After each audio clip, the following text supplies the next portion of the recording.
Hello students, ये video class 7th के लिए है और ये है सब्जेक्ट मैथमेटिक्स का पार्ट 7।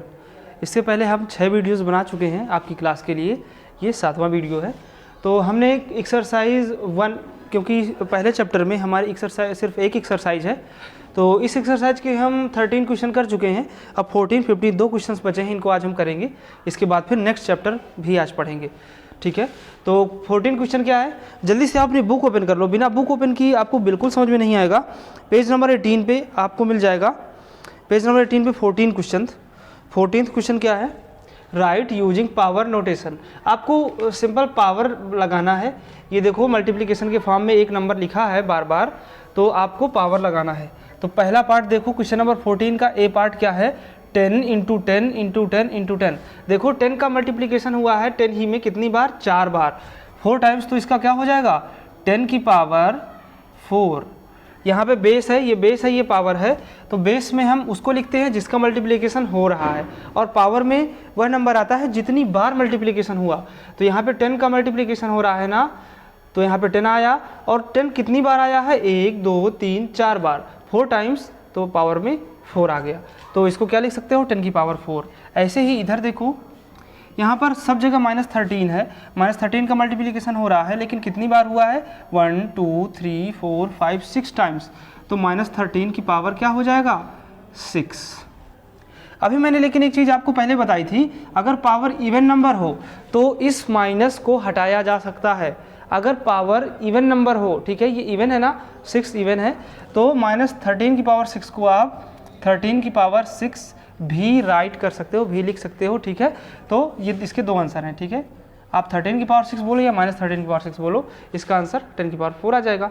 नेक्स्ट क्वेश्चन क्या है, क्वेश्चन नंबर 15, आप बुक में देख लो। फाइंड द वैल्यू ऑफ, यहाँ पर कुछ पावर्स में नंबर दिए हैं, इनकी वैल्यू बतानी है। ए पार्ट में क्या है, 50 की पावर 2। पावर 2 मतलब 50 का मल्टीप्लिकेशन होगा 50 में ही कितनी बार, 2 बार, क्योंकि पावर 2 लगी है। इसका क्या मतलब हुआ, 50 × 50। तो इसको सिंप्लीफाई करो, 5 × 5 25 होता है ना, और फिर ये 2 जीरो आपको करना आता है, तो 2500 आ जाएगा, ठीक है। ये हमने इसको कर लिया। इसको करके देखिए, हाँ देखो इसमें क्या है, -1 का मल्टीप्लिकेशन हो रहा है बार बार, क्योंकि ये बेस है। -1 में -1 इंटू -1, ये कितनी बार होगा, 51 बार होगा, 51 टाइम्स होगा। पर आप ध्यान से देखो, इसको हम 51 टाइम्स लिखेंगे तो पता नहीं कहाँ तक 1 किलोमीटर की लाइन बन जाएगी। तो हम क्या करेंगे, इसको हम 51 टाइम्स नहीं लिखेंगे, एक चालाकी सोचेंगे कि 1 में 1 को मल्टीप्लाई करो, चाहे जितनी बार, हमेशा आंसर 1 ही आता है। तो 51 बार भी करेंगे तो 1 ही आएगा। तो ये -1 को 51 बार मल्टीप्लाई करने पर क्या आएगा, प्लस का 1 आएगा कि -1 आएगा। अब ये हमको पावर से पता चलेगा। पावर क्या है, पावर एक क्या है, ऑड नंबर है ना, तो ऑड नंबर है तो ये माइनस का आएगा, क्योंकि इवन नंबर होता तो इसको प्लस का लिख सकते थे। ऑड नंबर में आया है तो इसका आंसर -1 ही आएगा। तो देखो ये 51 टाइम्स हुआ था, तो हमने ऐसे इसको डैश कर दिया, -1 × -1 × -1 कितनी बार, 51 बार, 51 बार -1 आएगा। तो आंसर इसका क्या आएगा, -1 ही आ जाएगा। अब ये क्यों -1 आया, क्योंकि 1 में 1 को मल्टीप्लाई चाहे जितनी बार करो 1 ही आता है। पावर में ऑड नंबर है तो ये माइनस रहेगा, इसलिए ये -1 आंसर आ जाएगा, ठीक है। अब देखो ये क्या है, 1 की पावर 100, इसमें 1 × 1 × 1 कितनी बार, 100 बार किया गया है। तो ठीक है, 1 को चाहे 100 बार नहीं, लाख बार भी करोगे तो इसका आंसर 1 ही आएगा। 1 × 1 1, फिर 1 × 1 1, ऐसे करके 100 बार भी 1 × 1 × 1 लिखा हो तो इसका आंसर 1 ही आएगा। तो ये इसका आंसर प्लस का 1 हो जाएगा, क्योंकि यहाँ पे प्लस का था। अगर यहाँ ये माइनस का भी 1 होता ना, तो पावर इसकी क्या है, इवन है, तो ये 1 ही प्लस का 1 आ जाता। देखो हाँ, जैसे कि डी पार्ट में क्या है, -1 की पावर 20 है, तो इसमें क्या है, -1 × -1 × -1 कितनी बार, 20 टाइम्स। तो देखो -1 को जितनी बार मल्टीप्लाई करोगे 1 है तो 1 ही आएगा। पर देखो तो इसमें पावर प्लस की, इसमें पावर इवन है, 20 इवन नंबर है, तो आंसर प्लस का आएगा, प्लस का 1 आएगा आंसर, ओके। 1 कहीं लिखा हो, 1 की पावर आप देख लिया करो, अगर 1 की पावर इवन है, ठीक है, -1 की पावर अगर इवन है तो वह आंसर प्लस का 1 आएगा। -1 की पावर अगर 8 है तो आंसर माइनस का 1 आएगा। तो देखो यहाँ पर पावर 8 थी, तो -1 की पावर 8 है, तो देखो -1 आंसर आया है। यहाँ पर -1 की पावर इवन है तो +1 आंसर आया है, ठीक है। ये आप समझ में आ गया आपको। अब एफ पार्ट आप देख लो। एफ पार्ट में क्या है, 2 की पावर 3 इंटू 3 की पावर 2। इसका क्या मतलब है? इसका मतलब है 2 इंटू 2 इंटू 2। देखो 2 की पावर 3 थी ना, तो 2 आया कितनी बार? 3 बार। और फिर ये वाला इंटू लगा दिया, अब 3 स्टार्ट होगा, 3 कितनी बार आएगा? 2 बार। तो क्या आंसर बनेगा? 2 इंटू 2 इंटू 2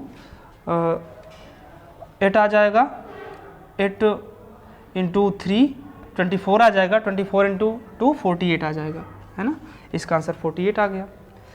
अब डी पार्ट के बाद हमने सीधे एफ पार्ट किया था, ई पार्ट नहीं किया था। अब हम आई पार्ट करेंगे, ठीक है। आई पार्ट देखो बच्चों, इसमें थोड़ा सा गलती कर दिया था हमने।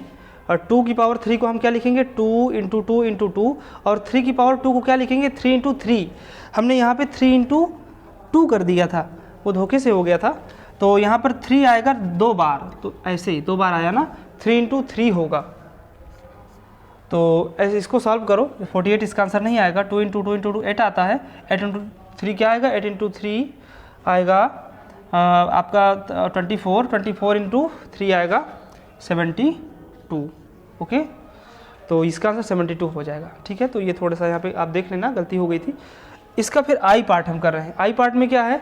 -4 की पावर 5 डिवाइड बाई -4 की पावर 2, ठीक है। तो आप इस डिवाइड को बटा के रूप में आप लिख लो, ठीक है। अपॉन आप लिखते नहीं हो बटा के फॉर्म में, इसको थोड़ा अलग कर देते हैं कि अलग सा लगे मैच। तो ये क्या बन जाएगा? -4 की पावर 5 बटा या अपॉन -4 की पावर 2।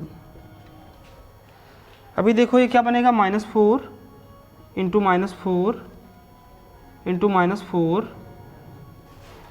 इंटू -4 इंटू -4, कितने टाइम? 5 टाइम्स, है ना। फिर ये बटा, और ये क्या बनेगा? -4 इंटू -4। अभी देखो ये बटा सब मल्टीप्लिकेशन में है, तो आप इन 2 -4 को से इन 2 को एलिमिनेट कर सकते हो, काट सकते हो, ठीक है। आप यहाँ पर -4 कितनी बार? 5 बार है, यहाँ पर 2 बार हैं, तो नीचे वाले जो 2 बार हैं वो कट जाएंगे ऊपर वाले 2 से। तो क्या बचेगा ऊपर? तो इसका आंसर अगर हम यहाँ पे राइट कर दें, देखो जगह कम थी, इसका आंसर देखो ऐसे मैंने एरो बना दिया, तो क्या बनेगा ऊपर? -4 इंटू -4 इंटू -4, ये बच जाएगा। तो इसका आंसर क्या आ जाएगा? -4 की पावर 3। ओके, ठीक है। तो ये क्वेश्चन यहाँ पे फिनिश। हम नेक्स्ट चैप्टर में आएंगे। हमने अपना पहला चैप्टर पूरा कर लिया है। हमारा पहला चैप्टर क्या था? इंटीजर था। अब हम दूसरा चैप्टर, जो नया चैप्टर है, फ्रैक्शन के बारे में जानेंगे। तो आप पहले जल्दी से बता दो इंटीजर्स क्या है। इंटीजर्स का मतलब पूर्णांक, ऐसी गिनती जो अपने आप में पूरी हो, इंटीजर होती है। इंटीजर प्लस के भी हो सकते हैं, माइनस के भी हो सकते हैं, इवन 0 भी एक इंटीजर है, ठीक है। तो हम फ्रैक्शन की बात करेंगे। फ्रैक्शन क्या होता है? आप जानते हो कि सभी नंबर्स को हम इंटीजर के द्वारा नहीं लिख सकते, ओके। सभी नंबर्स को हम केवल इंटीजर के द्वारा नहीं लिख सकते। जैसे देखो यहाँ पर मैं कुछ फल बना रहा हूँ, ये आम है ना, मैंगो है। आपको बताना है कितने मैंगोज़ हैं, ठीक है। कितने मैंगोज़ हैं? ये 3 मैंगोज़ हैं, ठीक है। बट मान लो हमारे पास 3 मैंगोज़ ना होते, आधा होता है 1 मैंगो। अब बताओ कितने मैंगोज़ हैं, है ना। ये आधा है, तो अब इसको हम इंटीजर के द्वारा नहीं लिख सकते ना, इसको कहेंगे 2.5। ये कितने? 2.5 मैंगोज़ है ना, ठीक है। तो इसको हम 2.5, क्या है? कोई इंटीजर होता है क्या ऐसा? इंटीजर या तो 2 होता है, या तो 3 होता है, या तो 1 होता है। कोई 2.5 इंटीजर नहीं होता ना।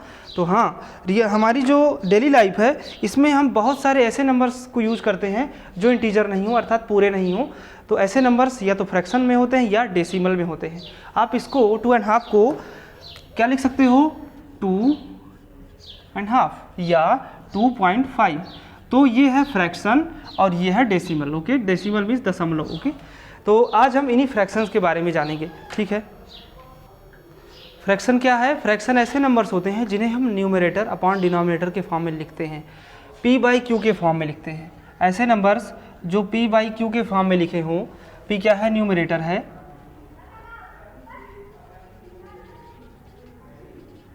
और q क्या है? डिनोमिनेटर।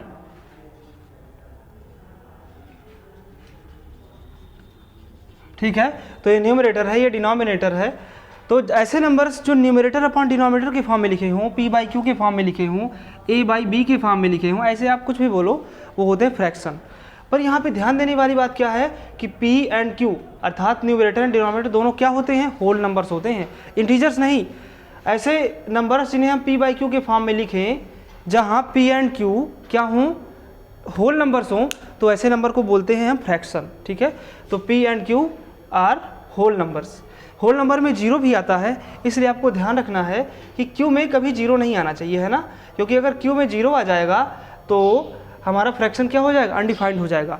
डिनोमिनेटर में जीरो आने का मतलब है अनडिफाइंड होना। ठीक है, तो फ्रैक्शन क्या है, फ्रैक्शन ऐसे नंबर्स को बोलते हैं जिसे हम P बाई Q के फॉर्म में लिख सकें जहाँ पर P एंड Q क्या है, होल नंबर्स हैं और Q does not equal to zero. ठीक है, तो फ्रैक्शंस कितने टाइप के होते हैं, फ्रैक्शन 3 टाइप के होते हैं। ठीक है, फ्रैक्शन की डिफिनेशन हम जान लेते हैं। आप लोग अपनी फेयर कॉपी में इस डिफिनेशन को नोट कर लेंगे तो अच्छा रहेगा। फ्रैक्शंस आर नंबर्स, नंबर हैं obviously. Fractions are numbers of the form a upon b where a and b are whole numbers where b does not equal to zero. यहाँ पे बोल रहे हैं फ्रैक्शन क्या होते हैं, फ्रैक्शन ऐसे नंबर्स होते हैं जो न्यूमरेटर अपॉन डिनोमिनेटर के फॉर्म में लिखे हों, जहाँ पर न्यूमरेटर एक होल नंबर होगा, डिनोमिनेटर भी एक होल नंबर होगा। लेकिन ये याद रखना है कि होल नंबर में तो जीरो भी आता है पर डिनोमिनेटर कभी जीरो नहीं होना चाहिए, इसलिए लिखा है where b does not equal to zero. Here a is called the numerator, आपको पता है a क्या है, numerator, and b the denominator of the fraction. इस फ्रैक्शन का न्यूमरेटर a है, डिनोमिनेटर b है। जैसे कोई फ्रैक्शन मैं लिख रहा हूँ 3/4, ये क्या है, एक फ्रैक्शन है, एक नंबर है। ये नंबर के बाद क्या है, कौन सा नंबर है, होल नंबर है कि नेचुरल नंबर है कि इंटीजर है, ये न इंटीजर है, न होल नंबर है, न नेचुरल नंबर है, तो क्या ये एक फ्रैक्शन है, क्योंकि ये जो इसका न्यूमरेटर है, इसका डिनोमिनेटर है, ये दोनों होल नंबर्स है ना, तो एक फ्रैक्शन है। देखो 3 होल नंबर है, 4 भी एक होल नंबर है। आपको फ्रैक्शन का एग्जांपल समझ में आ गया होगा। अब देखो फ्रैक्शन कितने टाइप के होते हैं, फ्रैक्शन 3 टाइप के होते हैं। ओके, फ्रैक्शन 3 टाइप्स के होते हैं। पहले प्रॉपर फ्रैक्शन। प्रॉपर फ्रैक्शन ऐसे फ्रैक्शंस को बोला जाता है जिसमें न्यूमरेटर छोटा हो डिनोमिनेटर से। इसमें डिनोमिनेटर 4 है, न्यूमरेटर 3 है, तो क्या 3 4 से छोटा है, यस, इसलिए ये होगा प्रॉपर फ्रैक्शन। कहीं लिखा है 100/200, तो क्या ये प्रॉपर फ्रैक्शन है, यस, क्योंकि इसमें भी डिनोमिनेटर बड़ा है न्यूमरेटर से। ठीक है, इम्प्रॉपर फ्रैक्शन इसका उल्टा, जिसमें न्यूमरेटर बड़ा हो डिनोमिनेटर से, उसको बोलते हैं इम्प्रॉपर फ्रैक्शन। कहीं लिखा 5/3, तो ये क्या हो जाएगा, इम्प्रॉपर फ्रैक्शन, क्योंकि इसमें न्यूमरेटर बड़ा है 3 से, है ना।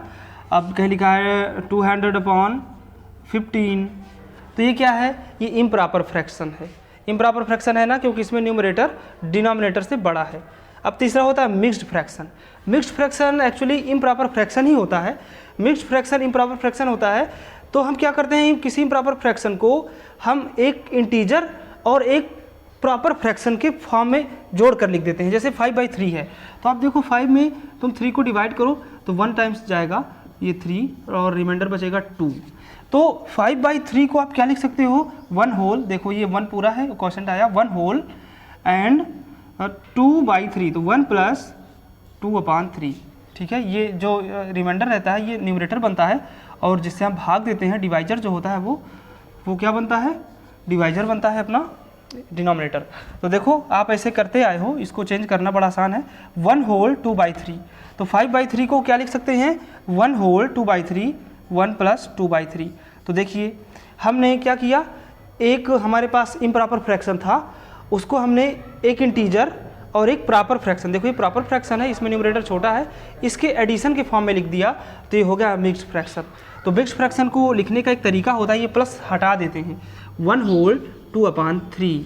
ओके, तो आप समझ चुके हो प्रॉपर फ्रैक्शन क्या है, इम्प्रॉपर फ्रैक्शन क्या है, मिक्स्ड फ्रैक्शन क्या है एंड फ्रैक्शन क्या है। ओके, तो हम नेक्स्ट वीडियो में, नेक्स्ट क्लास में हम लोग एक्सरसाइज करेंगे। ओके, तो आप तैयार रहिएगा एक्सरसाइज 2.1 के लिए। Thank you.